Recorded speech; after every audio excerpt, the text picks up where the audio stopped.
Salut à tous et bienvenue dans cette nouvelle vidéo. Si vous êtes nouveau, merci de vous abonner et d'activer la cloche de notification. La marche du 27 novembre dernier, présentée comme celle de tous les dangers, n'a finalement pas enregistré les débordements que tout le monde craignait, peut-être en raison de la faible affluence constatée dans les plus grandes villes du pays, Ouagadougou et Bobo-Dioulasso en l'occurrence. Seulement quelques centaines de manifestants ont bruyamment arpenté les rues du centre-ville de la capitale. Chose étonnante, sans la présence de certains des principaux organisateurs, et avec des objectifs différents, avant d'être dispersés par les forces de l'ordre qui avaient visiblement reçu pour instruction d'empêcher tout regroupement, notamment sur la mythique place de la Nation et autour de la mairie centrale.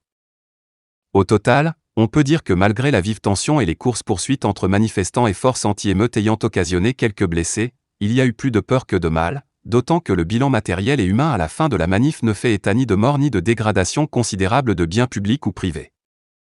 Cela dit, il n'y a pas de quoi se frotter les mains encore moins pavoisées du côté du régime, car, si la mobilisation a été globalement timide, les problèmes posés par certains marcheurs sont réels et partagés par la quasi-totalité du peuple, notamment en ce qui concerne la sécurité des biens et des personnes, la gouvernance économique ainsi que l'intégrité territoriale, dramatiquement mise à mal depuis que les terroristes ont installé leur pénate dans notre pays. Les populations ne lui pardonneront pas son humanisme de mauvais aloi. Le plus inquiétant, pour ne pas dire le plus révoltant, c'est moins la présence de ces terroristes sur notre territoire que notre incapacité à les en déloger, malgré les centaines de milliards de FCFA mis à la disposition des ministères de la Défense et de la Sécurité. La faute à une gouvernance néo-patrimoniale de notre pays, caractérisée par le délitement généralisé de nos administrations civiles et militaires dont certains agents plutocrates et clientélistes, de manière indécente et immorale, s'adonnent au détournement des recettes publiques pour garnir leurs comptes offshore, alors que ceux qui défendent le pays au péril de leur vie manquent parfois du minimum vital sur les théâtres de guerre.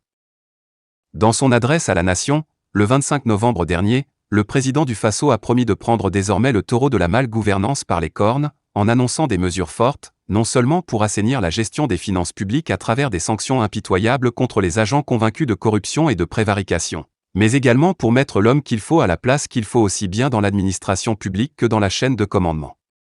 militaire. Il reste à savoir si ces mots suffiront à panser les maux dont souffrent nos compatriotes dans certaines zones dites rouges où, il faut bien l'admettre, nous sommes en train de perdre la bataille des cœurs et des esprits au profit des terroristes, en raison de l'absence de l'État et surtout des opérations séduction des nouveaux maîtres des lieux. On aurait bien aimé ne pas mettre en doute les engagements solennellement pris par le chef de l'État, mais comment ne pas être sceptique ou dubitatif quand on sait que chez le très débonnaire rock-marc Christian Caboret, des promesses du genre ont rarement été suivies d'effets?